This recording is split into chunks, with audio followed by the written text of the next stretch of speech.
कविता कहानी की दुनिया में आपका स्वागत है। मैं तारिका सिंह आज आपके लिए लेकर आई हूँ अपनी पसंदीदा कथाकार अमृता प्रीतम की एक कहानी जिसका शीर्षक है उधड़ी हुई कहानियाँ। मैं और केतकी अभी एक दूसरे की वाकिफ़ नहीं हुई थी कि मेरी मुस्कुराहट ने उसकी मुस्कुराहट से दोस्ती गांठ ली। मेरे घर के सामने नीम के और कीकर के पेड़ों से घिरा हुआ एक बांध है। बांध के दूसरी ओर सरसों और चने के खेत हैं। इन खेतों की बाईं बगल में किसी सरकारी कॉलेज का एक बड़ा बगीचा है। इस बगीचे के एक नुक्कड़ पर केतकी की झोपड़ी है। बगीचे को सींचने के लिए पानी की छोटी छोटी खाइयाँ जगह जगह बहती हैं। पानी की एक खाई केतकी की झोपड़ी के आगे से भी गुजरती है। इसी खाई के किनारे पर बैठी हुई केतकी को मैं रोज़ देखा करती थी। कभी वह कोई हंडिया या परात साफ कर रही होती और कभी सिर्फ पानी की अंजूरियां भर भर कर चांदी के गजरों से लदी हुई अपनी बाहें धो रही होती। चांदी के गजरों की तरह ही उसके बदन पर ढलती आयु ने मांस की मोटी मोटी सलवटें डाल दी थीं, पर वह अपने गहरे सांवले रंग में भी इतनी सुंदर लगती कि मांस की मोटी मोटी सलवटें मुझे उसके उम्र का सिंगार सी लगती। शायद इसलिए कि उसके होठों की मुस्कुराहट में एक अजीब सी भरपूरगी थी, एक अजीब तरह की संतुष्टि जो आज के ज़माने में सबके चेहरों से गायब हो गई है। मैं रोज़ उसे देखती थी और सोचती थी कि उसने जाने कैसे यह भरपूरता अपने मोटे और सांवले होठों में संभाल कर रख ली थी। मैं उसे देखती थी और मुस्कुरा देती थी, वह मुझे देखती और मुस्कुरा देती, और इस तरह मुझे उसका चेहरा बगीचे के सैकड़ों फूलों में से एक फूल जैसा ही लगने लगा था। मुझे बहुत से फूलों के नाम नहीं आते, पर उसका नाम मुझे मालूम हो गया था, मांस का फूल। एक बार मैं पूरे 3 दिन उसके बगीचे में न जा सकी। चौथे दिन जब गई तो उसकी आंखें मुझसे इस तरह मिली जैसे 3 दिनों से नहीं 3 सालों से बिछुड़ी हुई हों। क्या हुआ बिटिया, इतने दिन आई नहीं? सर्दी बहुत थी अम्मा, बस बिस्तर में ही बैठी रही। सचमुच बहुत जाड़ा पड़ता है तुम्हारे देश में। तुम्हारा कौन सा गांव है अम्मा? अब तो यहाँ झोपड़ी डाल ली, यही मेरा गांव है। यह तो ठीक है, फिर भी अपना गांव होता है। अब तो उस धरती से नाता टूट गया बिटिया। अब तो यही कार्तिक मेरे गांव की धरती है और यही मेरे गांव का आकाश। यही कार्तिक, कहते हुए उसने झुग्गी के पास बैठे हुए अपने मर्द की तरफ देखा। आयु के कुबड़ेपन से झुका हुआ एक आदमी ज़मीन पर तिले और रस्सियाँ बिछाकर एक चटाई बुन रहा था। दूर पड़े हुए कुछ गमलों में लगे हुए फूलों को सर्दी से बचाने के लिए शायद चटाइयों की आड़ देनी पड़ती है। केतकी ने बहुत छोटे वाक्य में बहुत बड़ी बात कह दी थी। शायद बहुत बड़ी सच्चाइयों को अधिक विस्तार की ज़रूरत नहीं होती। मैं हैरानी से उस आदमी की तरफ देखने लगी जो एक औरत के लिए धरती भी बन सकता था और आकाश भी। क्या देखती हो बिटिया, वह तो मेरी बेरंग चिट्ठी है। बैरंग चिट्ठी? जब चिट्ठी पर टिकस नहीं लगाते तो वह बैरंग हो जाती है। हाँ अम्मा, जब चिट्ठी पर टिकट नहीं लगी होती तो वह बैरंग हो जाती है। फिर उसको लेने वाला दुगना दाम देता है। हाँ अम्मा, उसको लेने के लिए दुगने पैसे देने पड़ते हैं। बस यही समझ लो कि इसको लेने के लिए मैंने दुगने दाम दिए हैं। एक तो तन का दाम दिया और दूसरा मन का। मैं केतकी के चेहरे की तरफ देखने लगी।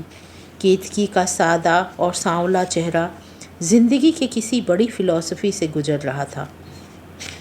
इस रिश्ते की जब चिट्ठी लिखते हैं तो गांव के बड़े बूढ़े इसके ऊपर अपनी मुहर लगाते हैं।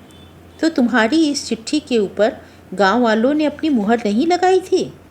नहीं लगाई तो क्या हुआ, मेरी चिट्ठी थी, मैंने ले ली। यह कार्तिक की चिट्ठी तो सिर्फ केतकी के नाम की लिखी थी। तुम्हारा नाम केतकी है? कितना प्यारा नाम है। तुम बड़ी बहादुर औरत हो अम्मा। मैं शेरों के कबीले में से हूँ। वह कौन सा कबीला है अम्मा? यही जो जंगल में शेर होते हैं, वे सब हमारे भाई बंधु हैं। अब भी जब जंगल में कोई शेर मर जाए तो हम लोग 13 दिन उसका मातम मनाते हैं। हमारे कबीले के मर्द लोग अपना सिर मुड़ा लेते हैं और मिट्टी की हंडिया फोड़कर मरने वाले के नाम पर दाल चावल बांटते हैं। सच अम्मा, मैं चकमक टोला की हूँ जिसके पैरों में कपिलधारा बहती है। यह कपिलधारा क्या है अम्मा? तुमने गंगा का नाम सुना है? गंगा नदी? वो गंगा बहुत पवित्र नदी है, जानती हो ना? जानती हूँ, पर कपिलधारा उससे भी पवित्र नदी है। कहते हैं कि गंगा मैया एक साल में एक बार काली गाय का रूप धारण कर कपिलधारा में स्नान करने के लिए जाती है। वह चकमक टोला किस जगह है अम्मा? करंजिया के पास। और यह करंजिया? तुमने नर्मदा का नाम सुना है ना? हाँ सुना है। नर्मदा और सोन नदी भी नज़दीक पड़ती है। ये नदियाँ बहुत पवित्र हैं, उतनी नहीं जितनी कपिलधारा। एक बार जब धरती की सारी खेतियाँ सूख गई थीं और लोग बेचारे उजड़ गए थे, तो उनका दुख देखकर ब्रह्मा जी रो पड़े थे। ब्रह्मा जी के 2 आंसू धरती पर गिर पड़े। बस जहाँ उनके आंसू गिरे वहाँ नर्मदा नदी और सोन नदी बहने लगी। अब इनसे खेतों को पानी मिलता है। और कपिलधारा से? इससे तो मनुष्य की आत्मा को पानी मिलता है। मैंने कपिलधारा के जल में स्नान किया है और कार्तिक को अपना पति मान लिया। तब तुम्हारी उम्र क्या होगी अम्मा? 16 बरस की होगी। पर तुम्हारे माँ बाप ने कार्तिक को तुम्हारा पति क्यों न माना? बात यह थी कि कार्तिक की पहले एक शादी हुई थी। उसकी औरत मेरी सखी थी, बड़ी भली औरत थी। उसके घर चुंदरू मुंदरू 2 बेटे हुए थे। दोनों ही बेटे एक दिन जन्मे। हमारे गांव का गुनिया कहने लगा कि यह औरत अच्छी नहीं है, इसीलिए एक ही जगह 2 बेटे जन्मे हैं। उस बेचारी पर इतना बड़ा दोष लगा दिया। पर गुनिया की बात को टालेगा कौन? गांव का मुखिया कहने लगा कि रोपी को प्रायश्चित करना होगा। उसका नाम रोपी था। वह बेचारी रो रो कर आधी रह गई। फिर ऐसा हुआ कि रोपी का एक बेटा मर गया। गांव का गुनिया कहने लगा कि जो बेटा मर गया वह पाप का बेटा था, इसीलिए मर गया। फिर रोपी ने एक दिन दूसरे बेटे को पालने में डाल दिया और थोड़ी दूर जाकर महुए के फूल डलियाने लगी। पास की झाड़ी में भागता हुआ एक हिरन आया। हिरन के पीछे शिकारी कुत्ता लगा हुआ था। शिकारी कुत्ता जब पालने के पास आया तो उसने हिरन का पीछा छोड़ दिया और पालने में पड़े हुए बच्चे को खा लिया। बेचारी रोपी। अब गांव का गुनिया कहने लगा कि जो पाप का बेटा था उसकी आत्मा हिरन के जून में चली गई। तभी तो हिरन भागता हुआ उस दूसरे बेटे को भी खाने के लिए पालने के पास आ गया। पर बच्चे को हिरन ने तो कुछ नहीं कहा था, उसको तो शिकारी कुत्ते ने मार दिया था। गुनिये की बात को कोई समझ नहीं सकता बिटिया। गुनिया ने कार्तिक से कहा कि वह अपनी औरत को जान से मार डाले।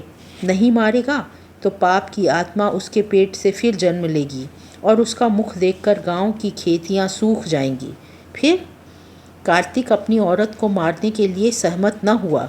इससे गुनिया भी नाराज़ हो गया और गांव के लोग भी। गांव के लोग नाराज़ हो जाते हैं तो क्या करते हैं? लोग गुनिया से बहुत डरते हैं। सोचते हैं कि अगर गुनिया जादू कर देगा तो सारे गांव के पशु मर जाएंगे। इसीलिए उन्होंने कार्तिक का हुक्का पानी बंद कर दिया। पर वे यह नहीं सोचते कि अगर कोई इस तरह अपनी औरत को मार देगा तो वह खुद कैसे जिंदा बचेगा? क्यों, उसको क्या होगा? उसको पुलिस नहीं पकड़ेगी? पुलिस नहीं पकड़ सकती। पुलिस तो तब पकड़ती है जब गांव वाले गवाही देते हैं। पर जब गांव वाले किसी को मारना ठीक समझते हैं तो पुलिस को पता नहीं लगने देते। फिर क्या हुआ? बेचारी रोपी ने तंग आकर महुआ के पेड़ से रस्सी बांध ली और अपने गले में फांसी डालकर मर गई। बेचारी बेगुनाह रोपी। गांव वालों ने तो समझा कि बात खत्म हो गई है, पर मुझे मालूम था कि बात खत्म नहीं हुई, क्योंकि कार्तिक ने अपने मन ही मन ठान लिया था कि वह गुनिया को जान से मार डालेगा। यह तो मुझे मालूम था कि गुनिया जब मर जाएगा तो वह राक्षस बनेगा। वह तो जीते जी भी राक्षस था। जानती हो राक्षस क्या होता है? क्या होता है? जो आदमी दुनिया में किसी को प्रेम नहीं करता, वह मरकर अपने गांव के दरख्तों में रहता है। उसकी रूह काली हो जाती है और रात को उसकी छाती से आग निकलती है। वह रात को गांव की जवान लड़कियों को डराता है। फिर मुझे उसके मरने का तो गम नहीं था, पर मैं जानती थी कि कार्तिक ने अगर उसको मार दिया तो गांव वाले कार्तिक को उसी दिन तीरों से बींध देंगे। फिर मैंने कार्तिक को कपिलधारा में खड़े होकर वचन दिया कि मैं उसकी औरत बनूंगी। हम दोनों इस देश से भाग जाएंगे। मैं जानती थी कि कार्तिक उस देश में रहेगा तो किसी दिन गुनिया को ज़रूर मार देगा। अगर वह गुनिया को मार देगा तो गांव वाले उसको मार देंगे। तो कार्तिक को बचाने के लिए तुमने अपने देश छोड़ दिया। जानती हूँ वह धरती नरक होती है जहाँ महुआ नहीं उगता, पर क्या करती? अगर वह देश न छोड़ती तो कार्तिक जिंदा न बचता, और जो कार्तिक मर जाता तो वह धरती मेरे लिए नरक हो जाती। उसके साथ देश देश घूमती रही। फिर हमारी रोपी भी हमारे पास लौट आई। रोपी कैसे लौट आई? हमने अपनी बिटिया का नाम रोपी रख दिया था। यह भी मैंने कपिलधारा में खड़े होकर अपने मन से वचन लिया था कि मेरे पेट से जब कोई बेटी होगी तो मैं उसका नाम रोपी रखूंगी। मैं जानती थी कि रोपी का कोई कसूर न था। जब मैंने बिटिया का नाम रोपी रखा तो मेरा कार्तिक बहुत खुश हुआ। अब तो रोपी बहुत बड़ी हो गई होगी। अरे बिटिया, अब तो रोपी के बेटे भी जवान होने लगे। बड़ा बेटा 8 बरस का है और छोटा बेटा 6 बरस का। मेरी रोपी यहाँ के बड़े माली से ब्याही है। हमने दोनों बच्चों के नाम चुंदरू मुंदरू रखे हैं। वही नाम जो रोपी के बच्चों के थे। हाँ, वही नाम रखे हैं। मैं जानती हूँ उनमें से कोई भी पाप का बच्चा नहीं था। मैं कितनी देर केतकी के चेहरे की तरफ देखती रही। कार्तिक की वह कहानी जो किसी गुनिये ने अपने निर्दय हाथों से उधेड़ दी थी। केतकी अपने मन के सुच्चे रेशमी धागे से उस उधड़ी हुई कहानी को फिर से सी रही थी। यह एक कहानी की बात है और मुझे भी मालूम नहीं, आपको भी मालूम नहीं कि दुनिया के ये गुनिये दुनिया की कितनी कहानियों को रोज़ उधेड़ते हैं। बहुत बहुत धन्यवाद।